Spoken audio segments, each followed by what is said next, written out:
I'm Megan. And I'm Jen, and you're listening to the Travel Mug Podcast. Every episode, we talk about travel destinations, interesting trivia, and even some travel fails. Let's dive into today's episode. Don't forget to travel mug. Hey everyone, welcome to another episode of the Travel Mug Podcast. We're excited to be here again with you today. Yesterday, Megan and I and our spouses met for the first time yesterday. We had lunch. Ooh. I know. Everybody liked each other, I think. I know. I think it worked out well. We had one job and we were going to get a group shot and we didn't. So there's no photographic evidence, but trust us, a good lunch was had by all. And I think actually we, both of our spouses met for the first time, and then we met each other's spouses for the first time too. It was great. And I think it's the start of something good. I think so too. Yeah. So today we're going to chat about one of our shared favorite places, which is Reykjavik, Iceland. Very exciting. Yes, I'm very excited. I think we've wanted to do this one for a while, even from like before we started the podcast. We're both like, we can't wait to talk about Iceland. We love talking about Iceland. I know we've mentioned it in like both of our previous, the first two episodes, I think we mentioned it. So. Yeah, we definitely did. We've talked about it before. So now is the time to dive into Reykjavik itself. Yes. So let's start with some general city information. What do you got for us, Megan? All right. So Reykjavik, as you can imagine, if you know anything about Iceland, it's not super populated. So it is the largest city and also the capital of Iceland, and also the northernmost capital city in the entire world. And that's saying something. Its population is around 131,136, which is by far the most populated place in Iceland itself. Yeah, so Reykjavik is the center of the government, the cultural, and the economic activity. Basically, everything happens there. Yes. It's a super popular tourist destination, especially over the last, probably 6-7 years. It's been quite popular as a tourist destination. And because of that, they have an international airport. Iceland Air is their main airline. It flies right in from a lot of destinations. Unfortunately, not direct from Halifax anymore. Sad for us. That is sadness for sure. I know it was great, and we'll talk about that a little bit later, but it was super convenient.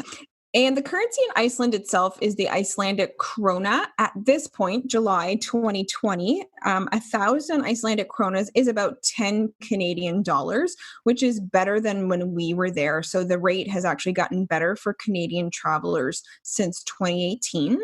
And the official language is Icelandic. But one thing that we were, super pumped is that most people do speak English, and they actually learned it in school, much like Canadians learn French. So if you're coming from an English-speaking country, you should have really no problem communicating. Most people I encountered were bilingual.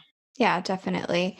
And also, I would like everyone to keep in mind, if there are any Icelandic listeners, which we haven't had, but we are probably going to butcher some of these names. So be patient with 100%. Yeah, it's your language is challenging. I did a lot of Googling on how to pronounce things, but we are going to try our best. Yes, do bear with us. And if the episode's over and you're like, I wish I knew what place they were talking about, drop us a note and we'll send you the proper spelling so you can Google it yourself. Definitely. So when we went to Iceland, it was June 2018. Like we just mentioned, we flew Iceland Air direct from Halifax. While we were there, the weather did range from about 4 to 16 degrees. The only steady rain was on the Golden Circle, where we spent one day, and it pretty much did rain that entire day. But otherwise, it was just sort of showers here and there, overcast skies, honestly, for the most part, and then some sun. We did, after a while, just give up hoping for the sun. And we were just like, let's just see what happens, because our motto essentially became expect the unexpected in regards to weather. So we just threw our hands up and we're like, we'll just have, one of everything on that we may need during this day. And the cool thing about when we went too is that we were lucky to be there during the time of the midnight sun. So it never officially got dark. The sun would barely dip below the horizon, which was considered sunset. And the midnight sun in Reykjavik is from about June 16th to the 29th. but there's always light in the sky, no matter the time of night, for the duration of our whole trip. So we did the drive around the country itself, and honestly, we didn't see darkness. We had a video that we recorded at one point, and it was 11:50 at night, and the sun was still above the horizon. So it was pretty crazy. And I remember coming home and driving home from the airport, and it was dark, and thinking, that was really cool, but I really missed the dark.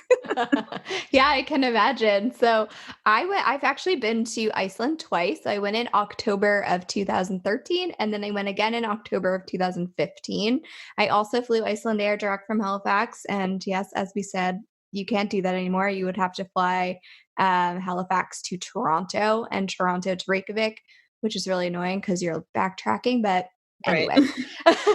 So when we were there, the weather ranged from like 0 or -1 to about 4 degrees Celsius. It was chilly. The Yeah. first trip I went on, it didn't rain, I don't think at all. It wasn't really sunny. Like Iceland's weather is a little funky that way. It doesn't get like super sunny, but it didn't outright pour, which is really nice. The second trip, we had really heavy rain on our first day, and after that, it was pretty good. So I kind of did not have that same experience as Megan being there, that we went in October. It did get dark, and it got dark around 7 p.m. I can't remember what time the sun came up, but I think it was like 6 a.m. or 7 a.m. or something around there. It was pretty normal, quote unquote, daylight hours for us. So we didn't experience that, but we did get to see the Northern Lights, because you can't see that when Oh, it's wow. light out. Yeah. That's awesome. Yeah. One thing I wanted to mention about the midnight sun too is, people sometimes obviously have trouble sleeping when it's not dark. So most places that we stayed either had blackout curtains or they had window blinds so that you couldn't block it out completely, but it was helpful for sleeping. So if anyone is concerned about that, most places do have something you can certainly cover the windows with, but just keep it in mind. Perfect. So that kind of leads us into our next topic, which is where to stay in Reykjavik.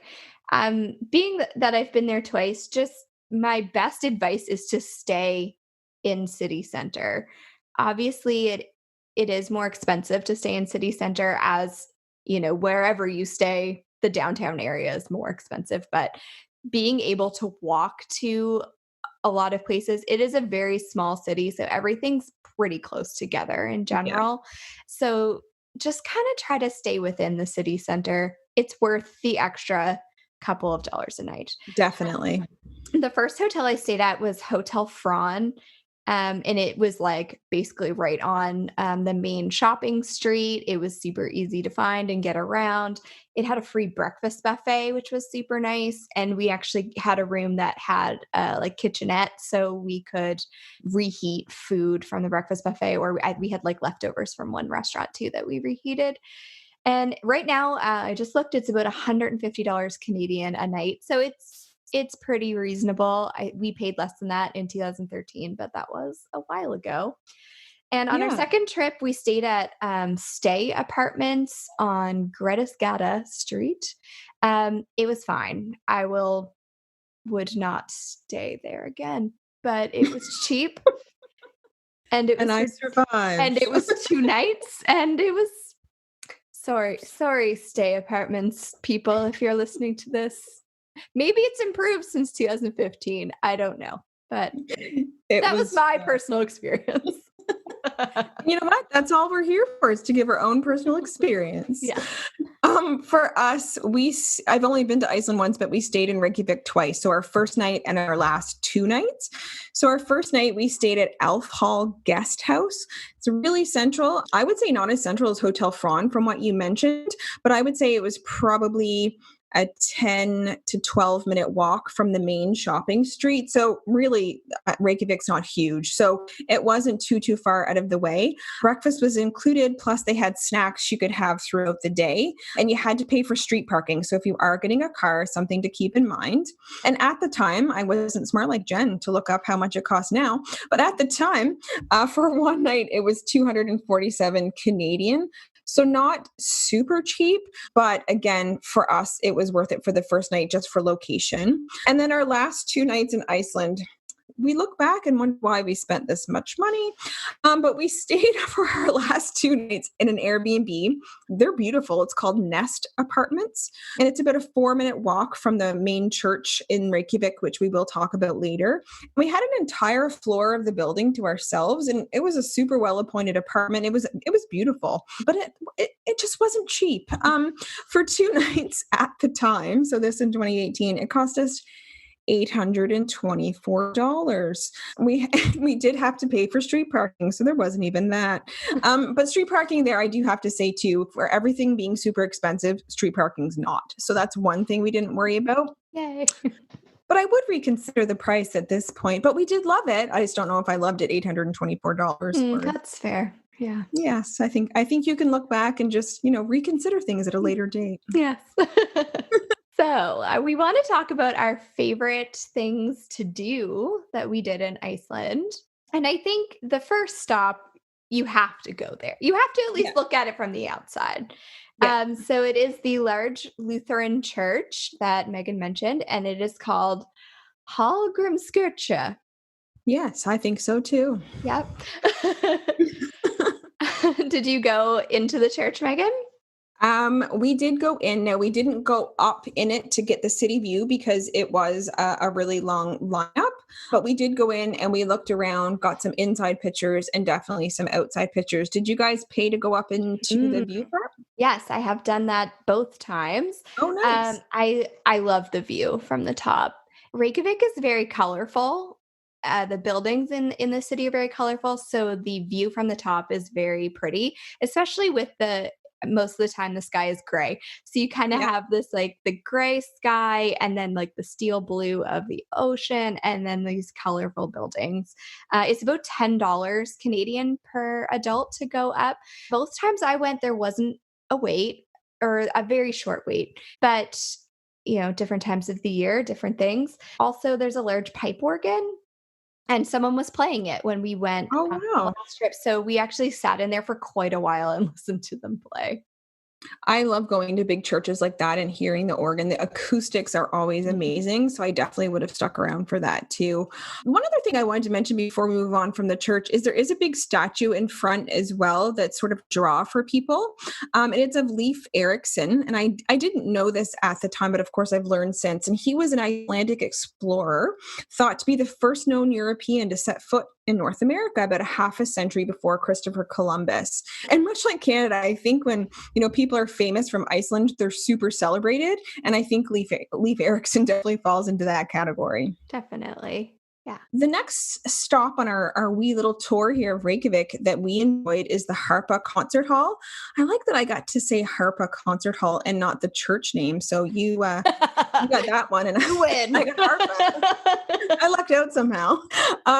We actually went in this building. It is a big glass building, and we didn't actually know at the time quite what it was, but we went over and saw the name, and it was open. So we did go in. It is free to enter. There's a cafe inside where you can grab a expensive drink if you want one, but you can go in and go up the escalator. You can get some pictures from there, and even just pictures of inside the concert hall itself is worth going in. Did you guys actually go in there? We did go in. Yeah, we just kind of went in and wandered around. The building is gorgeous. So definitely take a few minutes, especially if it's raining or something, just pop in and look around and take some pictures. And I think there was a little music-y store in there as well. Yeah, something like that. Yeah. So it was beautiful. It would be very cool if there was a performance going on that you could attend while you're there too. And I actually can't remember, it's not that expensive. Like the performances are not like outrageously expensive. So it would look at the schedule for sure before you go. Cool. So the settlement exhibition is a super cool museum. It is a Viking museum. Ooh. And the museum is built around an excavated Viking longhouse that they found. So they found this archaeological site, and in order to preserve it, they built a building around it. Right. Museum. And so you can see like the layout of the longhouse and get like an idea of how people lived there. And then along the edges of the building are artifacts in like cases. So you can see things that they dug up. It's super cool to actually see the site where it's been dug up. Obviously you can't touch it, but it is super, super cool. Yeah, we missed that. That honestly sounds really interesting. So Mhm. we'll put that on our list for next time. Mhm. So next is a not too far actually from the concert hall is the Sun Voyager sculpture. If you don't think you've seen it before, I'm sure you've likely seen pictures of it. It's super, super famous. And it can be easy to miss though, but it is a Viking boat looking sculpture. It's worth seeking out. It's usually very crowded.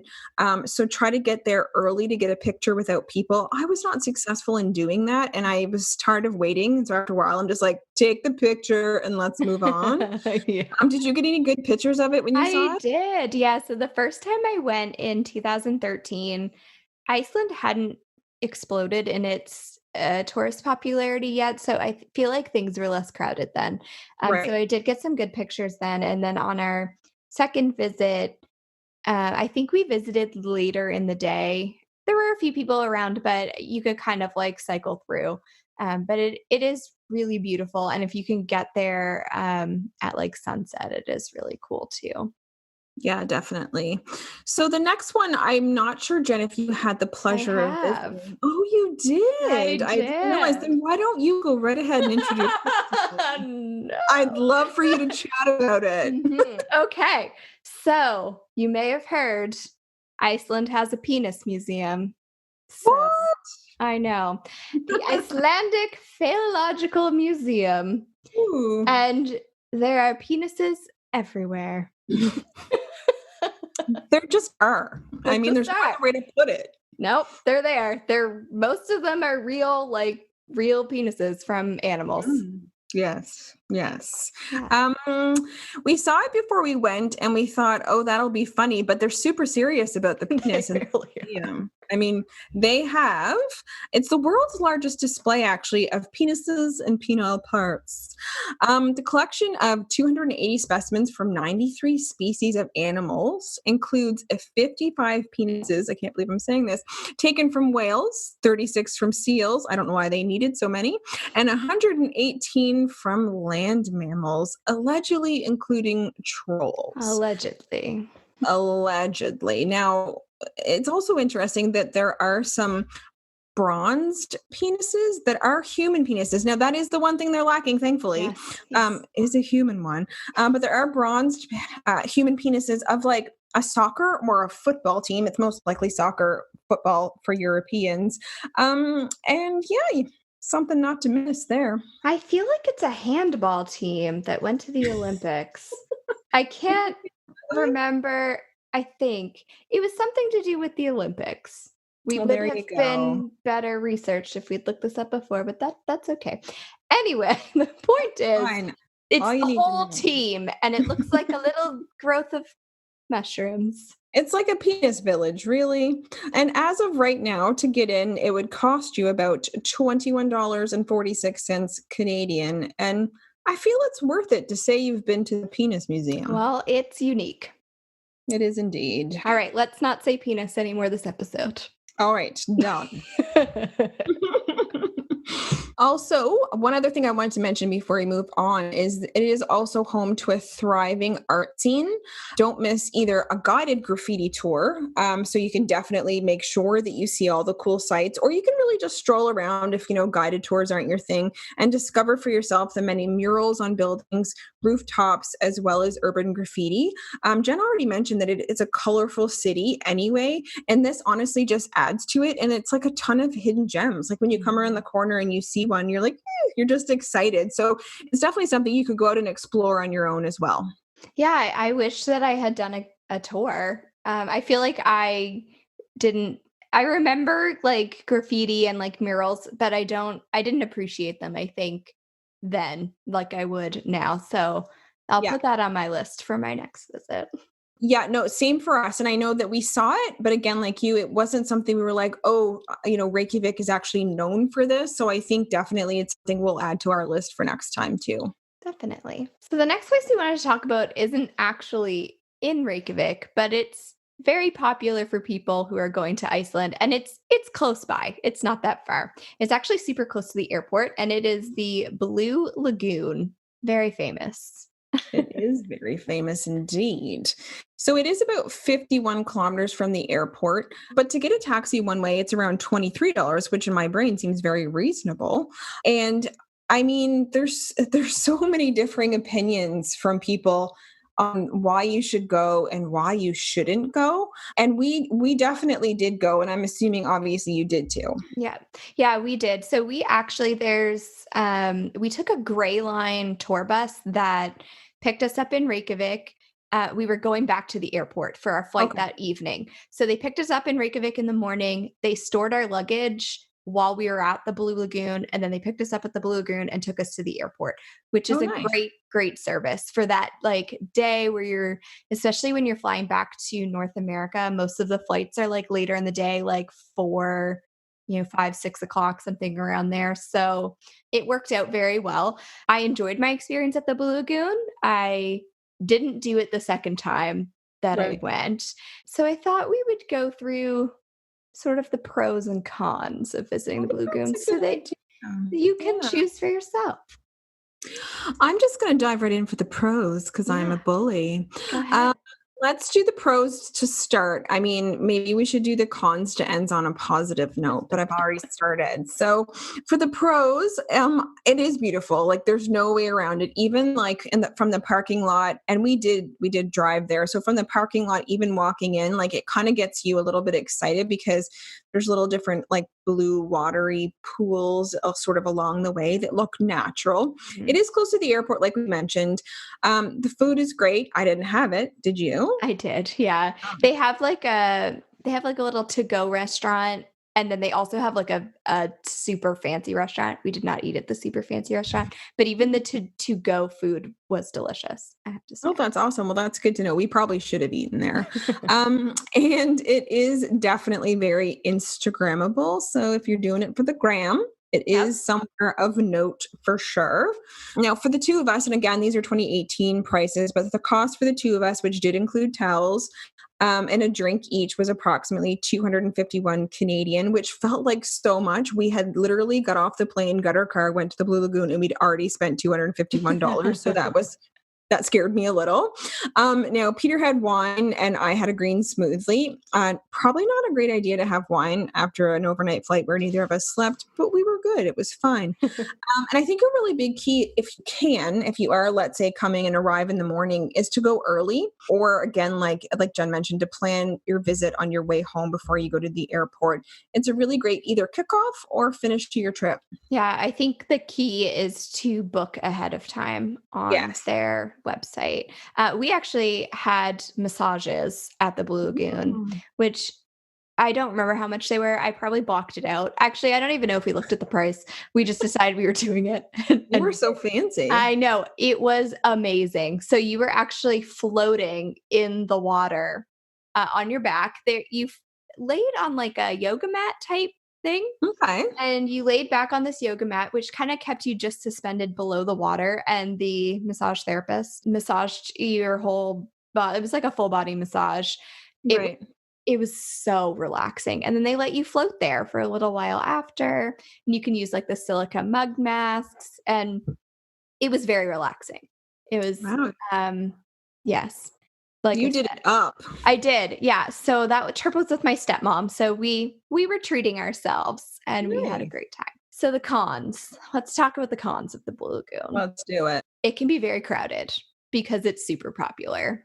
If you go further out in the lagoon, I found it wasn't as crowded. Yep. So, people tend to go in down the stairs and stay right in the way, which is really annoying. But Yes. like we said, it was expensive. It Yeah, their prices go up every year. They have a hotel there now. It's very fancy. Oh, wow. The place is expensive. Yeah. The one thing that I don't know if this bothered me about it, but I consider it a con. It is not like a naturally occurring place. Like they built this, they excavated it. It's not a naturally occurring lagoon, but it's naturally heated by the Yep. volcanic activity. But just one thing to kind of keep in mind. And like we said, it's full of tourists. It's busy, it's crowded, but it's Yeah. beautiful. It is. And I have to say, like, and those cons are legitimate. It's up to everybody sort of what they want to experience, but I don't regret doing it at all. No, I don't either. We actually went to a different hot spring on the Golden Circle on our last trip instead of the Blue Lagoon, and I actually enjoyed that experience a lot better. Wow. Good to Yeah, know for we'll sure. talk about that in our Golden Circle episode coming up All right. soon. We'll cover that off. So, one of my favorite topics is eating. So, let's move forward and talk about where to eat in Iceland. So, Jen, how about you tell us about what seems to be, but Mhm. probably isn't officially their I think it is. national I think food? it is their Is national it food. really? Hot dogs are the national food of Iceland. That is literally saying something. All right. They eat a lot of hot dogs, I think. I think they eat less than they used to probably, but I believe the hot dogs are made of sheep or a blend of meat. I ate one. It was good. I had to mentally get around the sheep thing, but Sure. I got there. There's a famous hot dog stand right in the city center. It was actually made pretty famous when Bill Clinton visited Reykjavik. And now it has a very long line most of the time. Yeah. We went and we ordered our hot dogs, and the lady asked us if we wanted Iceland sauce. And we were like, and she's like, "You want Iceland sauce?" We're like, "Okay." It was like a mustard mayo, spicy. It was delicious, but don't be You scared of made the the right Iceland sauce. It choice. was good. Yeah, I didn't eat meat at the time, so I didn't have one. And then Peter was going to have one. And much like you just mentioned, it does have lamb in it. So we had just driven around the whole country and stared probably 150 lambs right in the face. So he just didn't, he didn't feel at that point that he could do it. But I have heard they obviously are famous national food, and I Yeah. have heard super delicious. Yes. Yeah. I mean, maybe they can come out with a vegetarian version. That would be great. It won't be as good, but that's a nice thought. So, my favorite place that I went on both trips. I loved it that much. It's right in city center. It's called Cafe Bablu or Babalu. It's a cozy little cafe. It's orange on the outside. You probably won't miss it. It's all cozy inside with all plush chairs and lovely. We had soup and sandwiches. We had coffee and pastries. It was just a really, really nice place to hang out. That sounds cozy for sure. Yeah. And on our last trip, the last place we ate for breakfast was called Sandholt Bakery, and they were also delicious. We love bakeries. Also, the coffee in Iceland was better than any other coffee than I've ever had. So we ate at a lot of cafes. I think it's the crystal clear water. I don't know. Oh, yeah. I It think was so too. so delicious. Yeah, we love the coffee too. And you're right. You can drink the water pretty much anywhere in that country. It doesn't matter if it's pretty much the Like source. out of a stream. You don't even, it doesn't Yes. have to come out of a tap. It's No, bananas. it is pure indeed. I have a couple of different places actually.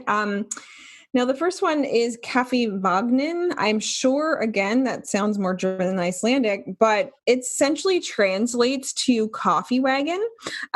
It was really delicious. It's the oldest operating restaurant in Iceland, and it was founded actually in 1935. And it's called Coffee Wagon essentially because it originally was out of the back of a truck. I'd actually seen a Netflix show on Iceland in regards to cooking before I went. And they talked about these amazing fish balls, which are essentially like meatballs. And I got there and they weren't on the menu. I was devastated. And I asked, and she's like, "Oh, yeah, we'll make those for you." So I was like, sweet. So I felt like I was getting like the inside deal. Oh, I know. fancy. Awesome. Right? I was fancy for once. Now, once we got to Iceland, the very first cafe we went to, and I, like you, we love a cafe, is Cafe Stofan, Stofan. We started and ended our trip here. We were able to access Wi-Fi. We relaxed. We had coffee and some treats. So it being the first place we went, it kind of holds a special place for us. And there is actually a wine bar downstairs where you can take the party later if you wish. Another great stop for us was the Cat Coffee House. Now, you had to try to say something earlier that was complicated, so I'm going to give it a try. Qatar Cafe Housia. I'm sure that's really accurate. You can go here and enjoy a pastry and a coffee and interact with cats. It was all I needed and more. And then a couple other options we had too was some place called Fish and More. Not surprisingly, we had fish stew there. It was a holiday. Therefore, they charged people because we needed to pay more. They charged us 20% extra because that's what I know. That's what they do on holidays to be able to pay their workers holiday pay. The cost is passed back to the customer. Mm-hmm. So that was, I mean, and they didn't tell us that, of course, till we sat down, and then we're like, well, we're trapped. We're not going to leave. And so anyway, that was super delicious as well. But I recall that meal costing us just for 2 plates of food around 90 Canadian. Ouch. I know. And then I'm sure something you did as well is going to the grocery store. I'm sure you guys probably did that. Did you? Yeah. So we had both times we went, we booked places that had kitchens. My husband is allergic to shellfish, and being that shellfish and fish are a big staple in their diet, we didn't feel super, super comfortable eating out at a lot of places. We weren't sure how they handled food allergies. So we did cook a lot. The grocery store that we used was called Bonus, and it's got a little piggy in in its logo. They're really easy to find, and actually grocery prices, I don't remember them being outrageous, so I think that it was kind of a good way to go for us. Yeah, we shopped at the grocery store a lot. Like, I mean, it sounds like we ate at a lot of restaurants, but honestly, there weren't many more than what I've already listed that we did eat at. Yeah. And we went to Bonus a lot. My husband actually still gets the bonus flyer via email. And every time it comes in, he's like, oh, I got the bonus flyer. So we went to Bonus a lot as well. But there are other grocery options. But the Bonus definitely does seem like sort of the bargain spot. So if you want to save money on that, I would definitely suggest going to Bonus. Which brings us to near the end of our episode, one of my favorite things that we do, which is fun facts. Our first fun fact is that Reykjavik was actually founded in 1785 and is thought to be the site of the first permanent settlement in all of Iceland. You can see lots of cats throughout the city, and they're usually owned kitties that have homes, but they roam freely and are generally very friendly. And I actually read that dogs were banned in Reykjavik for a while, and that's why you see a lot of cats. Yeah, they thought that dogs belonged out in the country, not in the city. So only country people were allowed to have dogs. Oh, hello. Talk about a fun fact. I know. Right? Bringing you the info. Parts of Reykjavik were actually covered by glaciers around 10,000 years ago during the Ice Age, and the seawater actually covered parts of the city. Reykjavik is really far north. It is located at 64.08 degrees latitude and is the northernmost capital city of any sovereign state, like we mentioned. And for context, Halifax, where we live, is about 44 degrees north latitude. Yeah, people think we're the Great White North, but Iceland's way up there. Definitely. So far up there, it is actually located near the Arctic Circle, 2 degrees south of it to be exact. So when you think about that, when you're there, it's really crazy because you don't have to go that much farther to be at the Arctic Circle. So it's really great. Yeah. You know, when we were talking about our favorite places to eat, you didn't hear us mention any chains, and there are no Starbucks or McDonald's on the entire island. I think there used to be, and now there are not. There you go. And that's one thing I actually liked. I like going places and seeing the fact that they're sort of homegrown businesses that are, just for Iceland or Reykjavik indeed. Now, there's something there called the Imagine Peace Tower. So it is a memorial dedicated to the late Beatles member John Lennon. It is located on Vioi Island near Reykjavik. The memorial was commissioned by his widow, Yoko Ono, and it consists of a tall column of light that's projected into the sky from a white stone monument on the ground. It's really a reminder as well of the song Imagine by Lennon and his campaign for peace. So I thought that is not in Reykjavik necessarily, but nearby, and you can see it from there. Yes. Reykjavik's a super green city. They plan to be carbon neutral by 2040, which is awesome. Renewable energy sources account for 99% of the electricity generated in the city. I know when we went, all the places were heated by the volcanic energy. So the heat from the ground. It's like some potholes on the road were steaming. Yeah, no, and that's too why sometimes when you turn the water on, it smells a little bit like sulfur. It's Yes. literally coming from that kind of Down activity. there. Yeah. So it's something, yeah, exactly. So it's something to get used to and not worry about too if you smell it.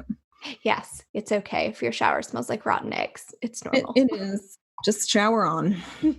Prohibition in Iceland started in 1915, but red wine was legalized less than 10 years later, and spirits followed suit in the 1930s. However, seems kind of crazy. Beer was illegal in the country until March 1st, 1989, on a day when the high was only 23 degrees Fahrenheit. Now, the landmark date is celebrated annually in Reykjavik, as it should be, as Bjordagur, or Beer Day. I would celebrate that day too. 1989. I know, like that's so recent for beer to be. It's crazy. And it wasn't even, a cold beer on a hot day. They didn't even bother with that. They're like, it's No. 3 degrees Fahrenheit. We should just have beer. Yeah, 23 degrees Fahrenheit is about -5 Celsius. So it Sure. was a chilly day. Yeah. Indeed. So we want to thank you guys. That's the end of our episode. We want to thank you so much for all your support. You can catch up with us on Instagram and Facebook at the Travel Mug Podcast. We'd love to hear from you if you've been to Reykjavik or if it's on your list. We'd love to know your experience or any tips that you have. Also, we'd love it if you would rate and review us on Apple Podcasts. Helps us move up in the podcast world. Thanks so much for joining. Bye, everyone. Bye.